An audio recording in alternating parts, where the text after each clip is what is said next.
Voici la ville de Siem Repad, au Cambodge. Cette ville est connue dans le monde entier pour son complexe d'anciens temples bouddhistes appelé Angkor Wat. Les touristes viennent du monde entier pour visiter ces vastes et anciens bâtiments ornés de sculptures. Seiya est guide touristique et fait visiter en moto aux touristes les sites anciens de cette ville. Cette aventure d'un genre spécial permet à Seiya de partager sa foi avec ses clients tout en leur montrant ces bâtiments anciens. Sa profession est devenue en même temps son ministère. Seiya a rencontré des personnes professant différentes foi et idéologies. Il désire témoigner devant des personnes qui ne sont jamais entrées dans une église. Sa manière de faire les visites touristiques l'a rendu célèbre parmi les compagnies de guides touristiques qu'il emploie. Ses employeurs savent qu'il ne boit pas d'alcool et ne travaille pas le sabbat. Pour Seiya, l'intégrité passe avant la nécessité de gagner sa vie. Un jour, un homme avait retenu le service touristique de Seiya. Ce client savait que les autres guides touristiques faisaient payer 25 $ pour la location d'une chambre dans une pension de famille particulière.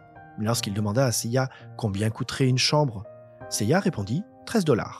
Surpris, l'homme lui dit « Mais j'ai toujours payé 25 $ pour une chambre ». Seiya lui dit que cet hôtel ne demandait que 13 $ et que c'était contre ses principes de lui demander plus.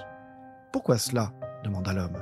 Seiya répondit « Parce que je suis un disciple de Jésus et Dieu ne serait pas heureux de me voir escroquer quelqu'un. » Plus tard, ce client envoya un message à Seiya disant « Merci de m'avoir montré ce que signifie être un véritable disciple de Dieu. Grâce à votre témoignage, je lis maintenant ma Bible. » Nous pouvons tous utiliser notre profession pour rencontrer des gens et rendre témoignage devant eux. Et lorsque notre travail nous permet de gagner notre vie, d'autres personnes encore, au loin et au près, peuvent être atteintes pour Dieu grâce à la dîme et aux offrandes missionnaires d'engagement régulières et systématiques. Lorsque Dieu confie à un homme des richesses, c'est pour qu'il puisse glorifier la doctrine du Christ notre Sauveur en employant ses biens terrestres pour l'avancement du royaume de Dieu sur notre terre. Lorsque nous rendons nos dîmes et nos offrandes d'engagement, puissions-nous mettre nos désirs à la dernière place et Dieu à la première.